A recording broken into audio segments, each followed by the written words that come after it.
ডেলিভারির কাজ করতে গিয়ে হঠাৎই রাহুল জানতে পারলো যে মা বাবা প্রতিদিনই সাফাই কর্মীর কাজ করেন, তারা আসলে দেশের সবচেয়ে বড় কোটিপতি। ম্যানেজার রাগে দৌড়ে এসে তাকে লাথি মেরে বকাঝকা করতে লাগলো, কিন্তু রাহুলের কানে কিছুই যাচ্ছিল না। সে সামনে দাঁড়িয়ে থাকা দামি পোশাক পরা মা বাবা আর তার ছোট ভাইয়ের দিকে তাকিয়ে রইল। তারা দত্তক নেওয়া ছেলেটার কোনো কিছুর অভাব হতে দিত না, কিন্তু নিজের আপন ছেলের সামনে প্রতিদিনই সাফাই কর্মীর পোশাক পরে থাকতো। কাজ থেকে ফিরে তারা তার জন্য কুকুরের বেঁচে যাওয়া খাবার নিয়ে আসতো। শৈশব থেকে ভালো খাবার না পাওয়ার কারণে রাহুলের ক্যান্সার হয়ে যায়। ডাক্তার স্পষ্ট বলে দিয়েছিল তার হাতে মাত্র কয়েক মাস সময় আছে। মরার আগে সে চেয়েছিল গরিব মা বাবার জন্য ডেলিভারির কাজ করে কিছু টাকা রেখে যেতে। আর সেই দিনই ডেলিভারির সময় সে তাদের আসল পরিচয় দেখে ফেললো। তার মনে মা বাবার প্রতি ঘৃণা জন্ম নিল। এই সময় তার হাত থেকে দামি ওয়াইনের একটি বাক্স পড়ে গিয়ে ভেঙে গেল। ম্যানেজার রাগে চিৎকার করতে লাগলো। তখন বাবা বললেন, আজ আমার ছেলে কলেজে ভর্তি হয়েছে, তাই আমি খুব খুশি। কয়েক লাখ টাকার মদ পড়ে গিয়ে ভেঙে গেছে তো কি হয়েছে? রাহুল মাস্ক পরেছিল, তাই কেউ তাকে চিনতে পারেনি। ম্যানেজার স্বস্তির নিঃশ্বাস ফেললো এবং তাকে সেখান থেকে বের করে দিল।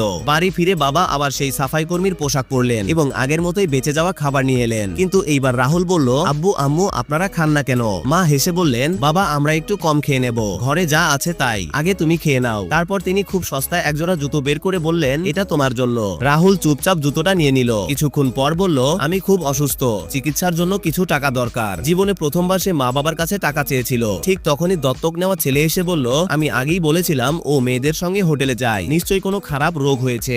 বাবা তাকে জোরে চড় মারলেন এবং লাঠি দিয়ে মারতে শুরু করলেন। বাড়ি ফেরার পথে কিছু গুন্ডা তাকে ঘিরে ধরলো। তারা তাকে মারধর করে সব টাকা ছিনিয়ে নিল।